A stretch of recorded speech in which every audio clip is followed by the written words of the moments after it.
2, your Week 4 recap for 2024 Fantasy Football. This is Mills and Friends League. I'm your commissioner, Scott Mills, going over the action from our league from week number 4. I hope that you enjoy this little bit of a recap. I did do a recap last week for week 3, but I ended up getting distracted during it, and it went way longer than what I would have normally liked, so I didn't post it into the league chat like I normally do, because it was like 40 minutes long. So if you want to go back and you can see that on the YouTube channel, it's there.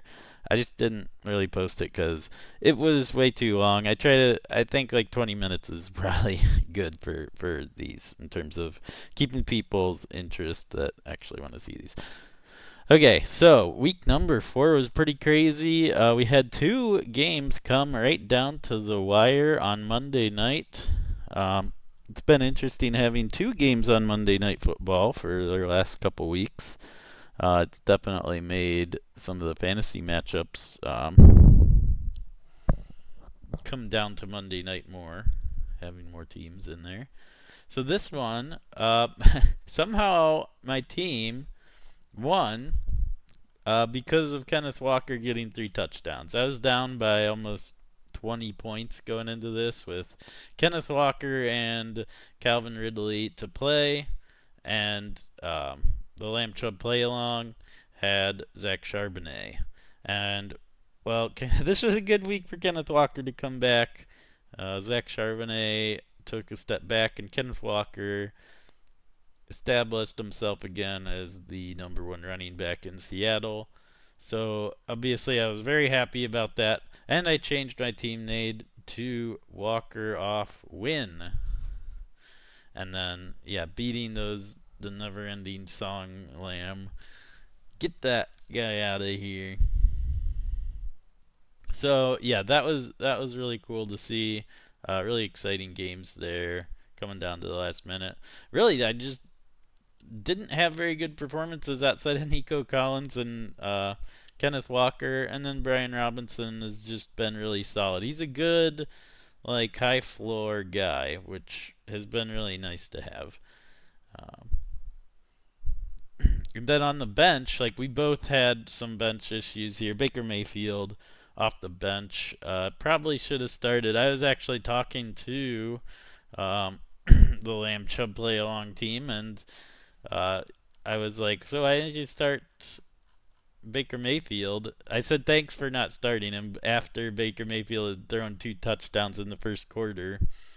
And he said, "Well, I got some advice that I probably should play Baker because he always torches the Eagles, but I decided not to because I like Brock Purdy too much." So that seems like a mistake there. And then, Dontavian Wicks surprisingly had a really good game there for Green Bay. 13 targets, only 5 catches, but when 2 of them are touchdowns and you still get 78 yards, that's pretty good. So, and then on my side too, I had DeAndre Swift. He was like near like benchable territory um, after the last couple weeks, and then he just had a really good game. All of a sudden, it's like, hey, he actually is still a decent player, so you can go ahead and start him again, I guess. And then Josh Downs coming off of his injury, this week he finally had a really nice performance. So I like what I'm seeing out of my team now after had couldn't even break 70 points in week 1. So definitely a big time turnaround there. Great to see in that matchup. I'm sure Lamb Chub play along really hurts them. They fall to 1-3 now on the season. On to the second matchup. Chance Vaughn, he changes his team name to You're Finally Awake with the beginning of Skyrim NPC that you talk to there. That, you wake up and then you're on your way to basically being executed and you're a prisoner. So I guess he's playing on that a little bit with that team name change there. I like it. And he beats Eggball Elite by 30 points. So continuing the streak of the opponent not scoring very heavily against him, not having the highest score for the week, but when your opponent's not even scoring 100 points, 107's looking pretty good. That score is. So the Geno Smith definitely picking up the slack from when Tua went out for Chance's team. Jonathan Taylor has another good game, but there's a question mark of an ankle injury, and he might be missing time. So now the Chance team might be hitting some injuries here. First with Tua, now with potentially Jonathan Taylor. So that's going to be interesting. What are they going to do at running back to fix that problem? Travis Etienne then was struggling. Jacksonville's looked pretty bad this year, so definitely some question marks there at the running back position going forward. Mike Evans, he's got a little bit of a questionable tag, but he definitely came back in a big way this week, and kind of showing that last week's performance from Tampa Bay was a bit of an outlier. So that's that.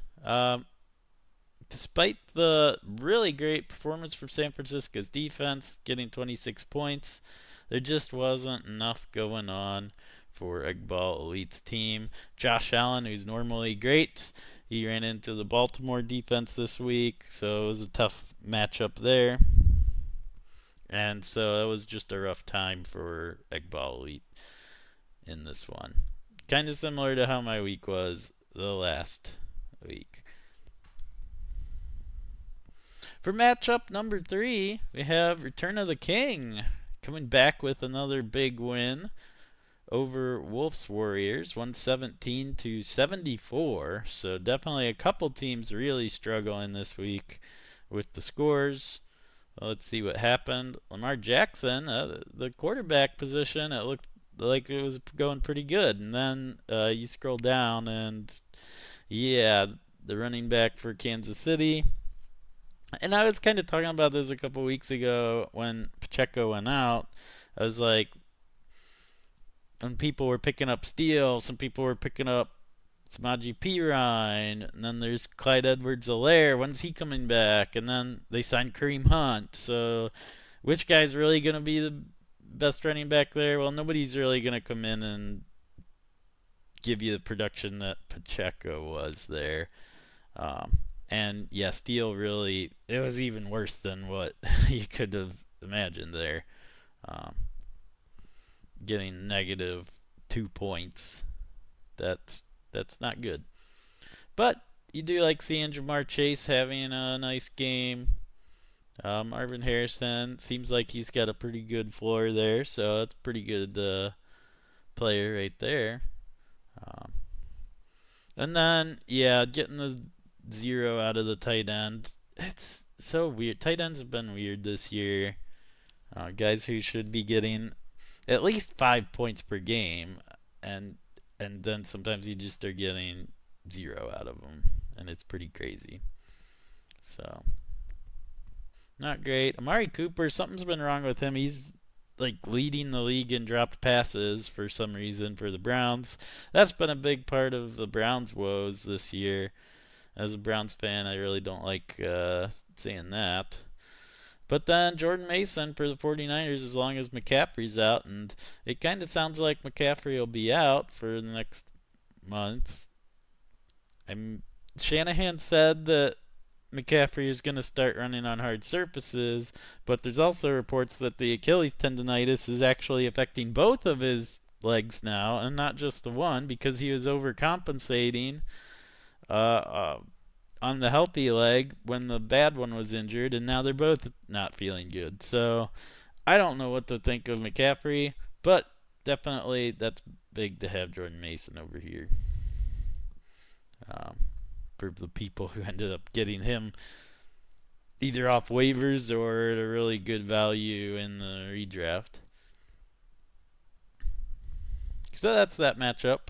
Move on to the Shaq's Yeah, he changed his name from Shaq's slimy team to Shaq's sucky team because his team is unfortunately for him 0-4. But he had 103 points this week, so it's not all bad. The quarterback position's looking good. Got running back here is good. You just ran into the highest scoring team for the week this week from our league in the Go Cardinals team. And that's despite Kyler Murray really did not have a great game in this one as the Cardinals got blown out by Washington. Washington's actually looking like a pretty good team this year. And Derrick Henry though was really good, so that just looks like such a great match there with Derrick Henry and Baltimore, and he's been putting up some big numbers there. Another thing that Browns fans don't like to see. And so, yeah, and James Conner's been a really good running back, too. So, yeah, definitely this team for Go Cardinals is looking pretty good, despite the quarterback being shaky.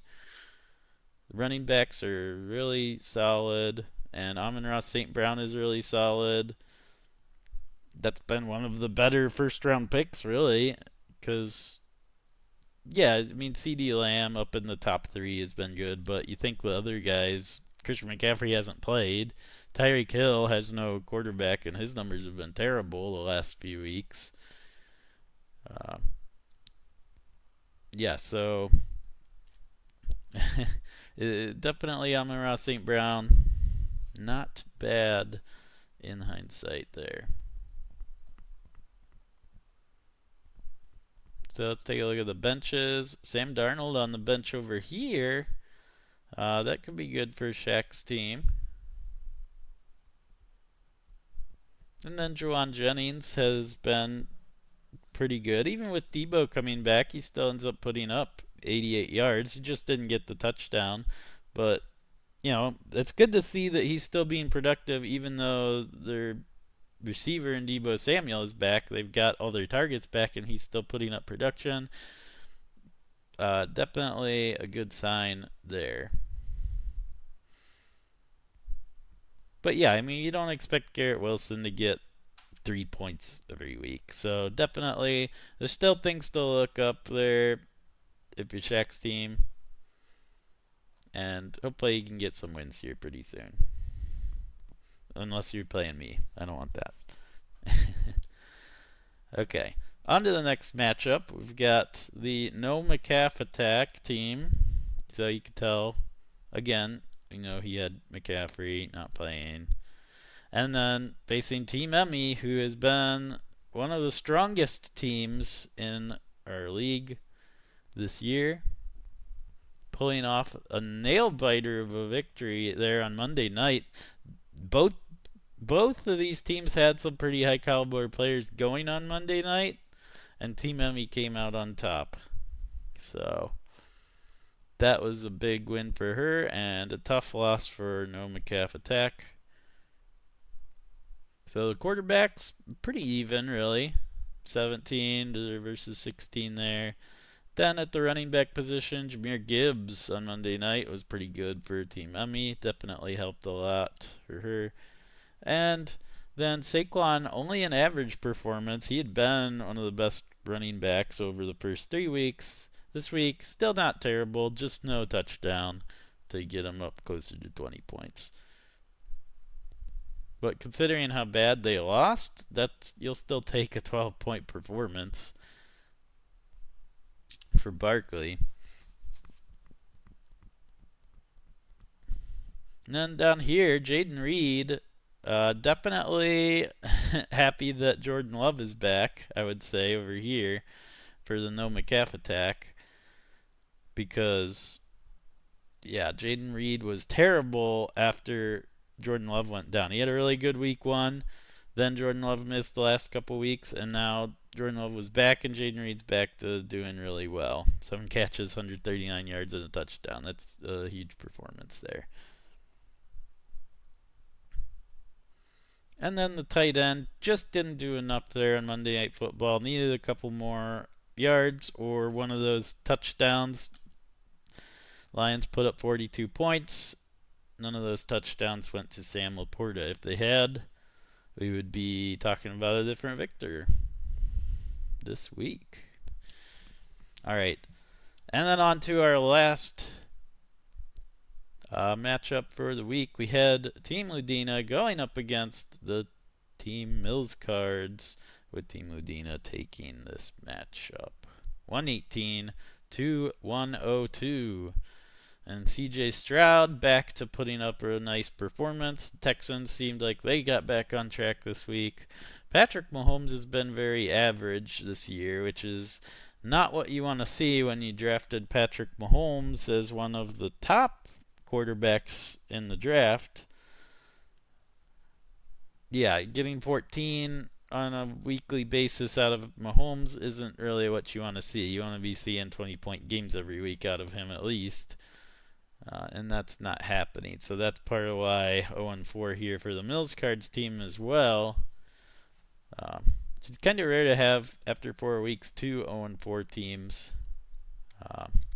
Part of that is just facing teams that are scoring a lot of points. And part of that is just some struggles from players you weren't expecting to struggle. But over here for the Ludina's team, A-Chain, he'd been pretty good the first 3 weeks, but Miami's offense looked horrendous and completely inept from every offensive player.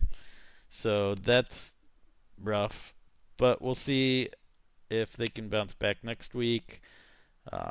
Thing is that Tua's going to be out, I think, until like week 8 because he is on IR. So even though I was hearing reports that he's symptom-free now, he still has to miss the next couple weeks because they had put him on the IR. So you're still going to have to Miami's gonna have to deal with that for a few more weeks and probably getting lower production out of their offensive players because Tua's not playing and they don't have a good backup quarterback there. So not a great situation there. Montgomery for Detroit, pretty good running back. That's a pretty decent performance there. You'll take 14 points there. Justin Jefferson, again, he's just really good. Gets the touchdown. And only 85 yards, only 85. So, just more of a average, maybe even a little below average for Justin Jefferson there. He's really good. And like we were saying, Tyreek Hill, terrible. Definitely losing to has completely destroyed his value. He hasn't lived up to his first round projection. But he was getting open, though, even... I was watching some of the game, and he's getting open. The quarterback is just missing him because either underthrowing, overthrowing. He's just not good at adjusting to Tyreek Hill's speed and actually hitting him. So does seem to be more of a quarterback issue and not as much of a wide receiver issue. But hopefully Tyler Huntley, you're not listening to this. I doubt he is. Okay. But yeah, after that, not a ton going on here. Jameson Williams again is back to having a pretty good performance. Only 2 targets, but he caught them both and had 80 yards and a touchdown. So he definitely got the boom side of the boom bust from Jameson Williams this week. Which helped propel to a victory. Rashee Rice, that's a tough one because that injury did not look good.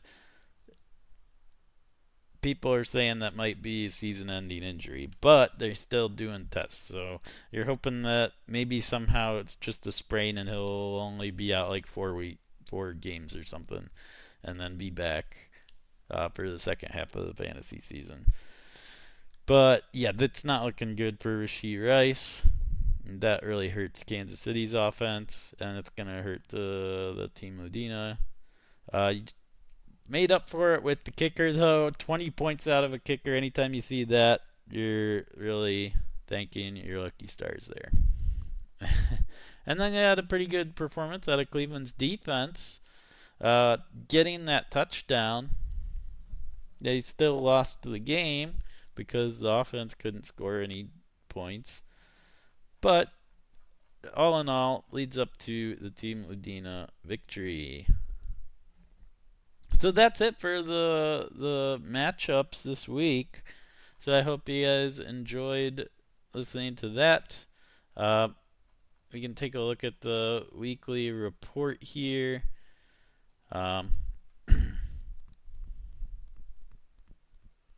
So yeah, this is all stuff that we kind of know. Um, so most efficient manager, I always kind of like looking at that. So the Shaq's team was efficient with the points he had done, and then over here, least efficient was Eggball Elite, who had a very low score. So definitely, it does feel like less efficiency this fantasy football season. Just harder to predict when guys are gonna be good. So it's been tougher to in terms of those matchups for playing a guy who's gonna do really good. You've got really good players who are having really bad performances more often, I think, than I've seen in the past. I don't know. That's what it feels like to me. And then you have guys who aren't expected to do as much who have a surprise game, and then they have one good game. So you have more of those guys. You got more boom and bust guys, it feels like, this year than in past years, which has made it kind of tough to figure out who to start and who to sit. Like I had DeAndre Swift, who, like, you know that he's capable of a big game, yeah, but he'd been really bad the last couple of weeks. They were talking about maybe Roscoe Johnson's going to take his spot, and then all of a sudden, DeAndre Swift is having a really big game, and he's solidified his spot as the number one running back in Chicago again. And then Dontavian Weeks puts up 0 points the first couple weeks, and now all of a sudden he puts up a 22-point performance with Jordan Love back. Jordan Love was there week one, and he didn't put up any points then. So, yeah, definitely it's been one of those types of things. So, hopefully you guys enjoyed listening, and I'll be back. Enjoyed listening. Goodbye.